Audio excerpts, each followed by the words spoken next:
series of 1987 and appropriating funds therefore. Roll call vote. The Honorable Senator Binay, Senator Cayetano Alan, Senator Cayetano Pia, Senator De La Rosa, Senator Ejercito, Senator Estrada, Senator Gatchalian, Senator Go, Senator Ontiveros, Senator Lapid, Senator Legarda, Senator Marcos, Senator Padilla, Senator Pimentel, Senator Poe, Senator Revilla, Senator Tolentino, Senator Tulfo, Senator Villanueva, Senator Villar Cynthia, Senator Villar Mark, Senator Zubiri, the Senate President. With 18 affirmative votes, 0 negative, 0 abstentions, Senate Bill number 2878 is now approved on third reading. What is the pleasure of the Honorable Zubiri? Thank you very much, Mr. President. Mr. President, I would just like to thank our colleagues for their support of the Economy Planning and Development Act. Our friends at NADEDA have been waiting for this a long, long time. And truthfully, this is not a win for NEDA, this is a win for the country. With the Department of Economy, Planning and Development, or DepDev, at the helm, we can look forward to better economic planning, implementation, which will translate to more jobs, more income, and more development from the ground up. I'd like to thank Sec. R.C. Balisacan, who's here with us today, at naghihintay po tayo na kanyang Ilocano empanada, which I made the USEC promise, but I don't see it at the moment, and the whole NEDA team who worked with us in steering this bill through the Senate. And again, I thank our colleagues for being one with us to push for the DepDev. Again, maraming salamat, Mr. President. Thank you. Thank you, Senator Zubiri. Duly noted, and congratulations to Secretary R.C. Balisacan. Majority Leader? Mr. President, I move to consider on third reading Senate Bill number 2575. This is the bill on the Basic Education and Early Childhood Care and Development Act. So move, Mr. President. Any objection? Hearing none, consideration of Senate Bill number 2575 on third reading is now in order. Senate Secretary is directed to read the title only of the bill and to proceed to roll call vote. An act further strengthening the early childhood care and development system, repealing for the purpose Republic Act number 10410, otherwise known as the Early Years Act of 2013, and appropriating funds therefore. Roll call vote. The Honorable Senator Binay, Senator Cayetano Alan, Senator Cayetano Pia, Senator De La Rosa, Senator Ejercito, Senator Estrada, Senator Gatchalian, Senator Go, Senator Ontiveros, Senator Lapid, Senator Legarda, Senator Marcos, Senator Padilla, Senator Pimentel, Senator Poe, Senator Revilla, Senator Tolentino, Senator Tulfo, Senator Villanueva, Senator Villar Cynthia, Senator Villar Mark, Senator Zubiri, the Senate President. With 18 affirmative votes, 0 negative, 0 abstentions, Senate Bill number 2575 is approved on third and final reading. What is the pleasure of the Honorable Gatchalian? Mr. President, I'd like to thank our colleagues for approving the said measure. This measure is a first in a massive reform in our early childhood education, and this will put accountability as well as a lot of responsibilities to our LGUs in rolling out early childhood education in our localities. And admittedly, Mr. President, that early childhood is probably the most important years in a child's educational life, Mr. President. So this bill aims to improve that, aims to make sure that early childhood is properly implemented in our localities, as well as health and welfare reforms will be implemented at the local level. So, Mr. President, I will just also submit a comprehensive explanatory of my vote at a later time. Thank you, Mr. President. Duly noted and entered into the records. What is the pleasure of the Honorable Villanueva? Mr. President, may I just explain my vote, Mr. President, for a minute, Mr. President? The gentleman may proceed. Thank you very much, Mr. President. I join our chairperson of the Senate Committee on Basic Education in voting in the affirmative and in support for the approval on third and final reading, the Senate Bill number 2575, or the Basic Education and the Early Childhood Care and Development Act. As co-author and co-sponsor of the measure, Mr. President, the foundational years below 5 years old are critical for nurturing our learners, and that is why it is crucial that we invest in early childhood care and development to ensure that every child has the best possible start in life. We also have with us, Mr. President, the Education Commission family headed by E.D. Carroll, who is also present here today. Mr. President, through this measure, we are improving the implementation of our ECCD programs, which will cover the full range of health, nutrition, early childhood education, and social development programs for the holistic needs of children below 5 years old. As noted by Philippine Institute for Development Studies, effective interventions in early childhood lowers the age of school start, improves reading, comprehension, and non-verbal cognitive ability test results, and boosts the chance of earning more later in life. Mr. President, I believe congratulations are in order to our sponsor, Senator Sherwin Gatchalian, for stewarding this a very important measure. Tiyak po na matutuwa ang ating former seatmate who is also now the Secretary of Education, Senator Sani Angara. We also thank the sponsor for incorporating our amendments. As an advocate of lifelong learning, we want to ensure that the TESDA will play an active role in the professional development of our child development workers through the various relevant trainings that the TESDA offers. Again, Mr. President, we vote yes to this measure because a yes vote is a yes for a brighter future for all Filipino children. We look forward for the enactment of this bill. Maraming salamat, Ginoong Pangulo, and may God bless us all. Thank you, Senator Villanueva. What is the pleasure of the Honorable Villar? Yes, Mr. President, I'd just like to explain my vote. The gentleman may proceed. I'd like to express my support for the third reading approval of Senate Bill number 2575. As one of the bill's co-authors, I would like to reiterate the importance of the availability of early childhood care and development to the growth of a child. In the second quarter of this year, the Philippine Statistics Authority declared that nearly 11 million children and young Filipinos are not attending formal school. Multiple studies have shown that the lack of early education severely affects the holistic development of a child to a full-grown adult, which in extension would lead to higher chances of unemployment, poverty, and by a stretch, being an economic burden on public resources. To augment the already worsening literacy and poverty rates among the Filipinos, it is a must that we immediately act upon the need to ensure that Filipino children will be provided with early education, healthcare, nutrition, and basic social services that will mold them into active and fruitful members of the society. Mr. President, dear colleagues, thank you very much for your support of this bill, and of course to our sponsor, Senator Gatchalian, and all those who voted for this bill, and of course our Senate President, Chis Escudero, for this very important bill. Thank you very much. Duly noted and entered into the records. Majority Floor Leader. Mr. President, let the records reflect likewise that I vote in the affirmative for this measure and would insert into the records my explanation of vote. Thank you, Mr. President. Noted and entered into the records. Majority Leader. Mr. President, and with the consent of the body, I move to consider on third reading proposed Senate Resolution number 1248. This is the resolution concurring in the ratification of the agreement between the Republic of the Philippines and Japan concerning the facilitation of reciprocal access and cooperation between the armed forces of the Philippines and the self-defense forces of Japan.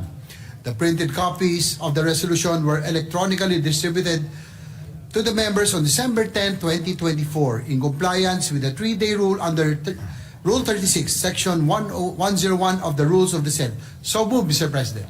Any objection? There being none, proposed Senate Resolution 1248 is now under consideration, and the Secretary is directed to read the title only of the proposed Senate Resolution and to proceed with roll call vote. Resolution concurring in the ratification of the agreement between the Republic of the Philippines and Japan concerning the facilitation of reciprocal access and cooperation between the armed forces of the Philippines and the self-defense forces of Japan. Roll call vote. The Honorable Senator Binay, Senator Cayetano Alan, Senator Cayetano Pia, Senator De La Rosa, Senator Ejercito, Senator Estrada, Senator Gatchalian, Senator Go, Senator Ontiveros, Senator Lapid, Senator Legarda, Senator Marcos, Senator Padilla, Senator Pimentel, Senator Poe, Senator Revilla, Senator Tolentino, Senator Tulfo, Senator Villanueva, Senator Villar Cynthia, Senator Villar Mark, Senator Zubiri, the Senate President. With 19 affirmative votes, 0 negative, 0 abstention, Proposed Senate Resolution number 1248, concurring in the ratification of the Reciprocal Access Agreement between the Republic of the Philippines and the Government of Japan is hereby approved, and the aforestated treaty is deemed ratified. Majority Floor Leader. Yes, Mr. President. Mr. President, Majority Leader, thank you very much for my colleagues for your support. The lady is recognized and she may proceed. Yes, nagmamadali po at nandito nakikipag-agawan ng mikropono si Senator Zubiri. At maraming salamat sa ating mga kagalang-galang na kasamahan dito sa Senado sa inyong pagtatangkilik at suporta sa ating bagong naratipikang RAA kasama ng Japan. Maraming salamat po. We likewise thank the distinguished sponsor for fast-tracking this and prioritizing this, given that she's the chair of the Committee on Foreign Relations. What is the pleasure of the Honorable Zubiri? May I explain my vote as well, Mr. The President? gentleman may proceed. Thank you, Mr. President. Mr. President, I want to congratulate Senator Amy Marcos on securing the Senate's concurrence for the Japan-Philippine Reciprocal Access Agreement. As the President of the Philippine-Japan Parliamentary Association, I welcome and celebrate this concurrence. And I look forward to the ways in which partnerships between our armed forces and the self-defense forces of Japan will enhance our security and defense capabilities, and especially our disaster management efforts. Japan is one of our most important friends and allies, if not the most important friend and ally in the region. And this agreement will only deepen our ties, ensure that we are aligned in our efforts to uphold peace and security in the Asia-Pacific region. Today, I cast my vote for friendship, for cooperation, and for a future of deeper Philippines-Japan relationship. Thank you very much, Mr. President. Duly noted and entered into the records. What is the pleasure of the Honorable Villanueva? Mr. President, may I just explain my vote for a minute, The Mr. President? gentleman may proceed. Thank you very much, Mr. President. It is with great honor and confidence that I vote yes to this historic measure. And please allow me to extend my sincerest thanks and gratitude and congratulations to the sponsor of the measure, Senator Amy Marcos. With our concurrence to the ratification of the agreement between the Republic of the Philippines and Japan concerning the facilitation of reciprocal access and cooperation between the AFP and the Self-Defense Forces of Japan further solidifies our commitment to promote regional and global peace and stability and deepens our security and defense relationship. It will be remembered, Mr. President, in history as one of the highlights of our diplomatic partnership, which now spans almost 7 decades, Mr. President. Today, as we give our concurrence to this agreement, we join the Japanese people in their desire to build a heart-to-heart relationship of trust, as Prime Minister Kishida best puts it, as equal partners and friends. Arigato gozaimasu. We thank the Japanese government and the Japanese people for their reliable and enduring friendship. Maraming salamat, Ginoong Pangulo. At Thank you, pagpalain tayo Honorable lahat. Villanueva. Duly noted and entered into the records. What is the pleasure of the Honorable Tolentino? Mr. President, this representation would be submitting a written explanation of vote in support of the ratification of the treaty we just discussed, Mr. President, for insertion to the records. Thank you, Mr. President. Duly noted and shall be entered into the records. Majority Floor Leader. Yes, Mr. President, Senator Lauren Legarda is also seeking the floor. I Senator move that she be Legarda is recognized. recognized for her manifestation. You may proceed, ma'am. Mr. President, I cast my affirmative vote for the Senate resolution concurring in the ratification of the Reciprocal Access Agreement between the Philippines and Japan. I trust that this agreement strengthens our nation's security and reinforces our regional partnerships at a time when collaboration is crucial. The RAA not only facilitates joint military training, disaster response, and humanitarian operations, but also fortifies our commitment to regional peace and stability, which we emphasized during the 31st Asia-Pacific Parliamentary Forum we hosted last year. This legal framework before us today is a reinforcement of our commitment to enhance confidence-building measures that effectively alleviate tensions, proactively prevent disputes, and mitigate escalation of ongoing disputes in the Asia-Pacific region. Most importantly, this agreement solidifies the enduring friendship and mutual respect between the Philippines and Japan. Having sponsored similar agreements in the past, the status of visiting forces agreement with Australia, I've seen firsthand how these strategic partnerships enhance our defense capabilities, ensure better preparedness, and bolsters our national sovereignty. My vote is a vote for a stronger Philippines, a safer region, and a future built on collaboration with like-minded nations. It is therefore my honor to join my colleagues in concurring with the ratification of the Philippines-Japan Reciprocal Access Agreement. Thank you, Mr. President. Duly noted and entered into the records. Majority Leader. Likewise, Mr. President, to save time, these representations of co-sponsors of which bill will just be inserted in the records. Noted and entered into the records. Mr. President, we are honored to have in our session hall today the Ambassador Extraordinary Plenipotentiary of Japan to the Philippines, His Excellency Endo Kazuya, to receive a copy of Resolution Number 236. Ambassador Endo is accompanied by officials from the Embassy of Japan. Welcome to the Senate.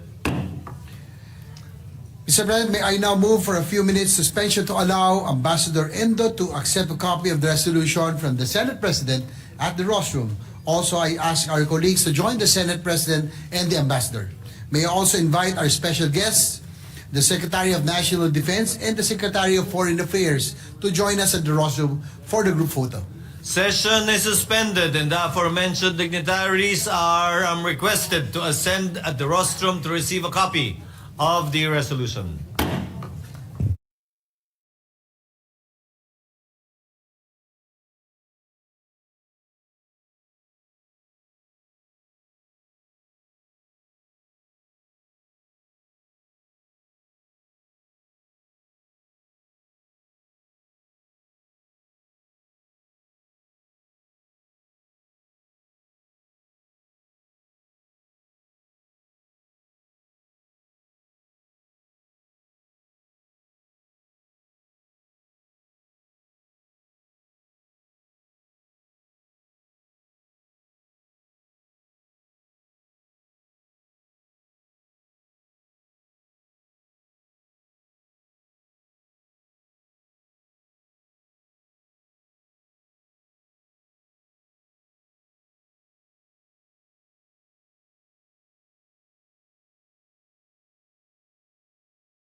na isama na. Wala beneficiaries are losing their lands. Our armed forces and the self-defense Metro Bataan Development Authority, defining its powers and functions and providing funds therefore. Roll call vote. The Honorable Senator Binay, Senator Cayetano Alan, Senator Cayetano Pia, Senator De La Rosa, Senator Ejercito, Senator Estrada, Senator Gatchalian, Senator Go, Senator Antiveros, Senator Lapid, Senator Legarda, Senator Marcos, Senator Padilla, Senator Pimentel, Senator Poe, Senator Revilla, Senator Tolentino, Senator Tulfo, Senator Villanueva, Senator Villar Cynthia, Senator Villar Mark, Senator Zubiri, the Senate President. with 17 affirmative votes, 0 negative votes, 0 abstention. Senate Bill number 2799 is hereby approved on third reading.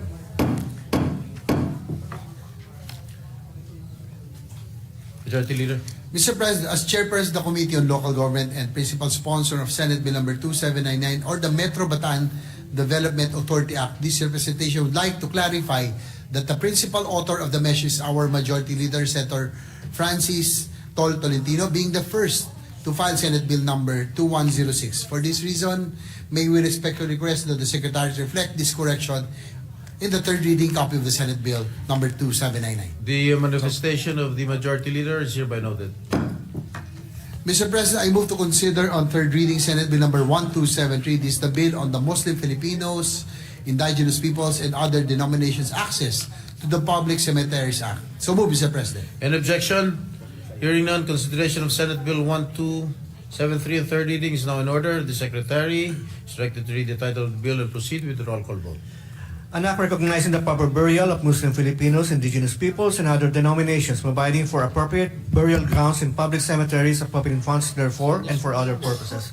Roll call vote. The Honorable Senator Binay, Senator Cayetano Alan, Senator Cayetano Pia, Senator De La Rosa, Senator Ejercito, Senator Estrada, Senator Gatchalian, Senator Go, Senator Antiveros, Senator Lapid, Senator Legarda, Senator Marcos, Senator Padilla, Senator Pimentel, Senator Poe, Senator Revilla, Senator Tolentino, Senator Tulfo, Senator Villanueva, Senator Villar Cynthia, Senator Villar Mark, Senator Zubiri, the Senate President. With 17 affirmative votes, 0 negative votes, 0 abstention, Senate Bill number 1273 is hereby approved on third reading. Mr. President, Senator Robin Hood Padilla seeking the floor. I move that he be recognized. Senator Robin Hood Padilla is hereby recognized. Maraming salamat po, Ginoong Pangulo, at sa atin pong pinunong mayorya. Sa mga kapwa ko po, miyembro ng lupon na ito, Assalamualaikum warahmatullahi wabarakatuh. Ako po ay taus-pusong nagpapasalamat sa ating pong mga kasamahan dito sa Senado sa pamumuno po at patnubay ng ating minamahal na Senate President Professor Francis Chis Escudero, sa ating pong pro tempore, ang ating pong mentor, Senator Jingo Estrada, at sa atin pong majority floor leader, Senator Tol Tolentino, at sa lahat po ng mga re-electionist na sumuporta sa atin pong panukala, kasama na po siyempre si Senator Bongo, Senator Bato de la Rosa, Senator Pia Cayetano, Senator Bong Revilla, Senator Lapid, Senator Marcos, sa kanila pong suporta dito po sa Senate Bill number 1273, an act providing equal access to public cemeteries for Muslim Filipinos, indigenous peoples, and other denominations. Napaka-espesyal po ng araw na ito. Hindi lamang po para sa ating mga kapatid na Muslim, kundi para sa lahat po ng Pilipinong naghahangad ng mas malalim na pag-unawa sa pagkakaiba ng kultura, tradisyon at relihiyon ng iba't ibang grupo sa bansa. Walang hanggang pasasalamat po sa mga kasamahan nating tumayo at humiling ng maging kapwa may akda at sponsor kasama ang inyong lingkod upang makamit sa anumang anyo ang ating inaasam na layunin para sa ating mga kababayan. Sila po ay sina Senators Pimentel, Villanueva, Zubiri, De La Rosa, Tulfo, Revilla, Legarda at Tolentino. Akin din pong inihiling na lahat po ng ating mga kasama na narito ngayon ay maging kapwa may akda sa panukalang ito. Maraming salamat po. Maraming salamat, Senador Robin Hood Padilla. Mr. President, Majority Leader. Mr. President, the Majority Leader, Senator Francis Tolentino, would like his co-sponsorship speech be inserted to the records. The co-sponsorship speech of Senator Tolentino is hereby inserted into the records. Mr. President, I move to consider on third reading Senate Bill number 287. This is the bill on the National Education Support Personal Day Act. So move, Mr. President. An objection, hearing none, consideration of Senate Bill number 2872 on third reading is now in order. The Secretary is directed to read the title of the bill and proceed with the roll call vote. An act declaring the 16th day of May of every year special working holiday to be known as the National Education Support Personnel Day, mandating the Department of Education and the Commission on Higher Education to lead in its observance and appropriating funds therefore. Roll call vote. The Honorable Senator Binay, Senator Cayetano Alan, Senator Cayetano Pia, Senator De La Rosa, Senator Ejercito, Senator Estrada, Senator Gatchalian, Senator Go, Senator Antiveros, Senator Lapid, Senator Ligarda, Senator Marcos, Senator Padilla, Senator Pimentel, Senator Poe, Senator Revilla, Senator Tolentino, Senator Tulfo, Senator Villanueva, Senator Villar Cynthia, Senator Villar Mark, Senator Zubiri, the Senate President. With 16 affirmative votes, 0 negative votes, 0 abstention, Senate Bill number 2872 is hereby approved on third reading. Yes, I see the hand of Senator Ontiveros. Yes, the Deputy Minority Leader. But before that, the principal sponsor, Senator Gatchalian, would like to explain his vote. Mr. Senator President. Gatchalian is recognized. Thank you, Mr. President. Thank you, Majority Leader. Mr. President, esteemed colleagues, I rise today to cast my yes vote for the National Education Support Personnel Day Act, a measure that seeks to recognize and uplift an often overlooked yet vital group in our education system, the Education Support Personnel, or ESPs. This proposed legislation establishes May 16 of every year as National Education Support Personnel Day, a special working holiday to honor the contributions of ESP in ensuring the success of our educational institutions. This is not merely a symbolic gesture, but a meaningful step towards recognizing the essential role they play in realizing the right to education and fostering inclusive, equitable, and quality learning environments for all. Education Support Personnel Day include a broad spectrum of individuals working behind the scenes to ensure the smooth functioning of our schools and universities. These are our teaching assistants, registrars, librarians, doctors, nurses, guidance counselors, psychologists, clerks, and the rest of the professional, administrative, technical, and general staff in both basic and higher education institutions. There are over 170,000 ESPs in the Philippines whose work directly impacts the learning experience and development of our students. Unfortunately, many of them, particularly those in private schools, face precarious working conditions such as low salaries, contractual employment, and excessive workloads, which lead to demotivation, lack of job security, and burnout. These challenges underscore the urgency of recognizing their contributions and addressing their needs. This initiative aligns with the international practices, as May 16 is also celebrated as the World Education Support Personnel Day in countries such as Australia, the US, Canada, and Malta. It places the Philippines in solidarity with a global movement that acknowledges the critical role of ESPs in education systems worldwide. More than just recognition, this legislation has long-term benefits. By acknowledging the contributions of ESPs, we can improve morale and motivation, reduce turnover rates, and foster a supportive working environment that ultimately enhances the quality of education in our country. Acknowledging ESPs can inspire them to excel in their roles and help ensure a positive and supportive learning environment for our students. Furthermore, this legislation will not cause any adverse economic implications, as NESP Day is a special working holiday, meaning all operations in both the public and private sectors will proceed as usual. As the chairman of the Senate Committee on Basic Education, and sponsor of this measure, I want to recognize and thank my esteemed colleagues who co-authored this bill, as well as the numerous stakeholders who played a pivotal role in shaping this legislation. Your contributions have been instrumental in making this bill a reality, and for that, I am truly grateful. Sa araw na ito, ipinakita natin na ang ating mga ESPs ay hindi lamang bahagi ng sistema ng ating edukasyon. Sila ay nagsisilbing haligi ng ating pangarap na makamit ang mataas na kalidad ng edukasyon sa bawat sambayanang Pilipino. By voting yes to this bill, we honor their sacrifices and affirm their importance in achieving our shared vision of quality education for all. Let us give them the recognition they rightfully deserve. Thank you, Mr. President, esteemed colleagues. Thank you, Senator Gatchalian, Majority Leader. Mr. President, the Deputy Minority Leader is seeking the floor. I move that she be recognized. The Deputy Minority Leader, Senator Riza Ontiveros, is recognized. Salamat, Mr. President. Regarding Senate Bill 2872, the National Education Support Personnel Day, I'm fully in support of this bill.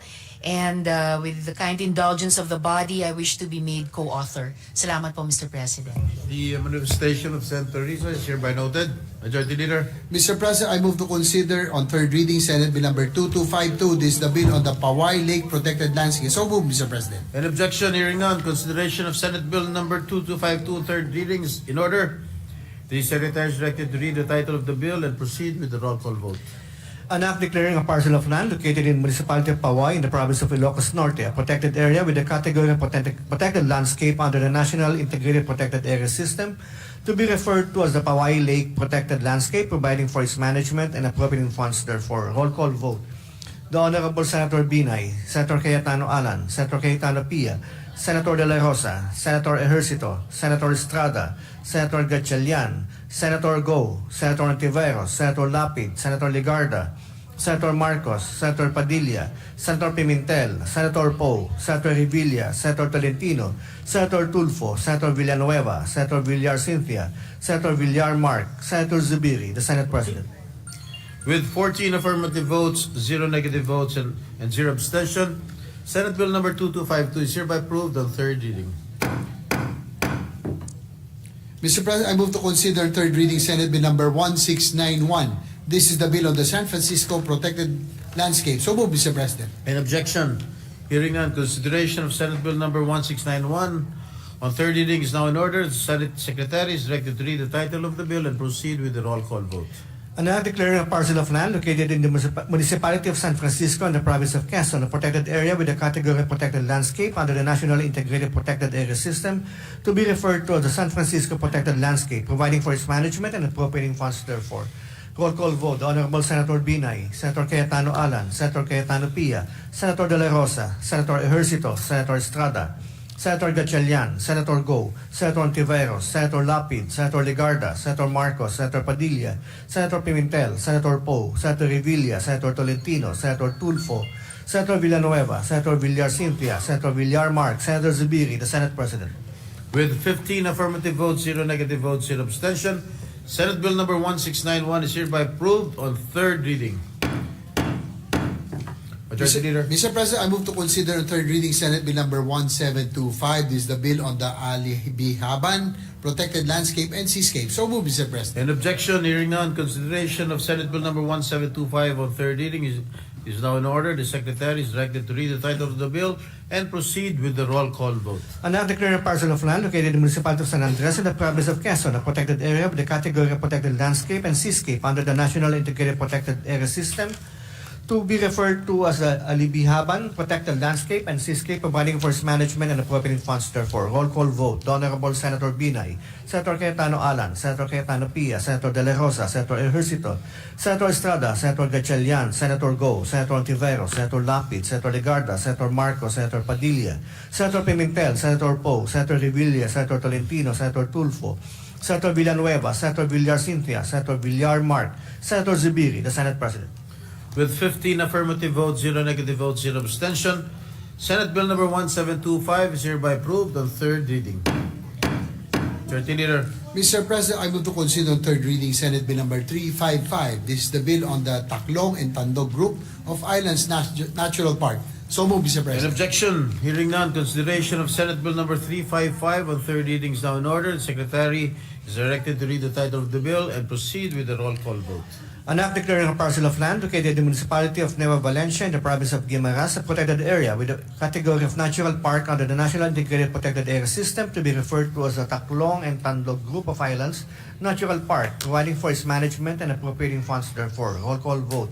Senator Binay, Senator Cayetano Alan, Senator Cayetano Pia, Senator De La Rosa, Senator Ejercito, Senator Estrada, Senator Gatchalian, Senator Go, Senator Ontiveros, Senator Lapid, Senator Legarda, Senator Marcos, Senator Padilla, Senator Pimentel, Senator Poe, Senator Revilla, Senator Tolentino, Senator Tulfo, Senator Villanueva, Senator Villar Cynthia, Senator Villar Mark, Senator Zubiri, the Senate President. With 16 affirmative votes, 0 negative votes, 0 abstention, Senate Bill number 355 is hereby approved on third reading.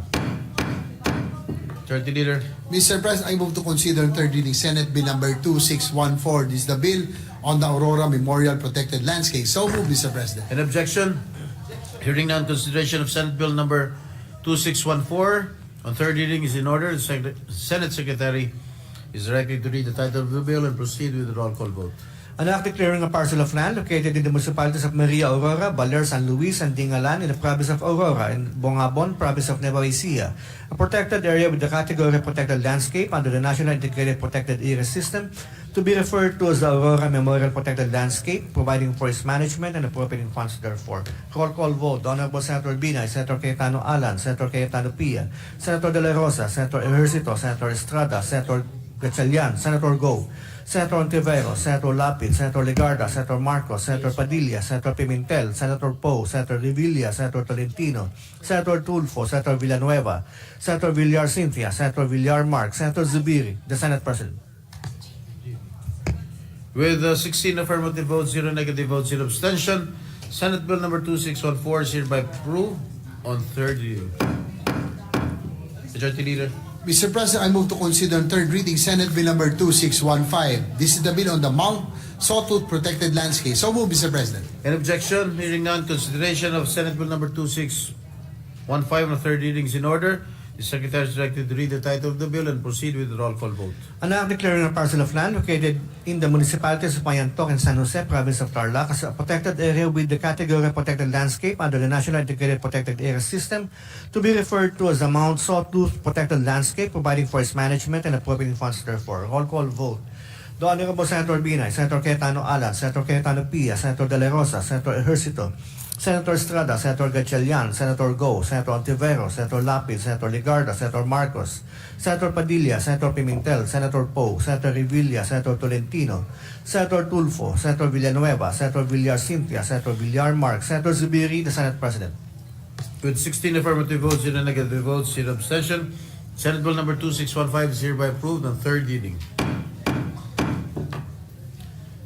Majority Leader. Mr. President, I move to consider on third reading Senate Bill number 2616. This is the bill on the Mount Masaraga Protected Landscape. I so move, Mr. President. An objection? Hearing none, consideration of Senate Bill 2616 on third reading is in order. The Secretary will read the title of the bill and proceed with the roll call vote. An act declaring a parcel of land located in the municipalities of Polangi and Owas and cities of Ligao and Tabaco in the province of Albay, a protected area with the category of protected landscape under the National Integrated Protected Area System to be referred to as the Mount Masaraga Protected Landscape, providing for its management and appropriating funds therefore. Roll call vote. The Honorable Senator Binay, Senator Cayetano Alan, Senator Cayetano Pia, Senator De La Rosa, Senator Ejercito, Senator Estrada, Senator Gatchalian, Senator Go, Senator Ontiveros, Senator Lapid, Senator Legarda, Senator Marcos, Senator Padilla, Senator Pimentel, Senator Poe, Senator Revilla, Senator Tolentino, Senator Tulfo, Senator Villanueva, Senator Villar Cynthia, Senator Villar Mark, Senator Zubiri, the Senate President. With 14 affirmative votes, 0 negative votes, 0 abstention, Senate Bill number 2616 is approved on third reading. Majority Leader. Mr. President, I move to consider on third reading Senate Bill number 2617. This is the bill on the Panaon Island Protected Seascape. So move, Mr. President. An objection? Hearing none, consideration of Senate Bill number 2617 on third reading is in order. The Secretary is directed to read the title of the bill and proceed with the roll call vote. An act declaring the waters surrounding the Panaon Island, situated in the province of Southern Leyte, as protected seascape under the National Integrated Protected Area System to be referred to as the Panaon Island Protected Seascape, providing for its management, appropriating funds therefore.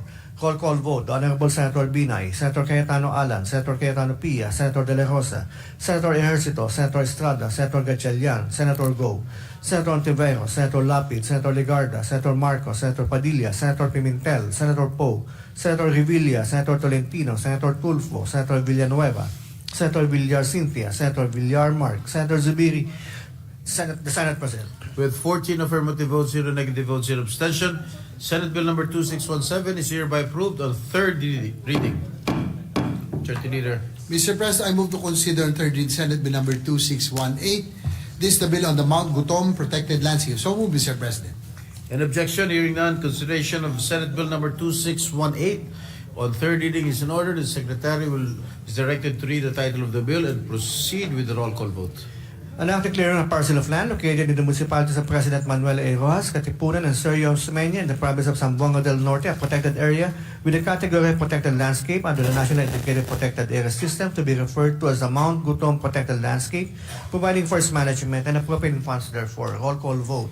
The Honorable Senator Binay, Senator Cayetano Alan, Senator Cayetano Pia, Senator De La Rosa, Senator Ejercito, Senator Estrada, Senator Gatchalian, Senator Go, Senator Ontiveros, Senator Lapid, Senator Legarda, Senator Marcos, Senator Padilla, Senator Pimentel, Senator Poe, Senator Revilla, Senator Tolentino, Senator Tulfo, Senator Villanueva,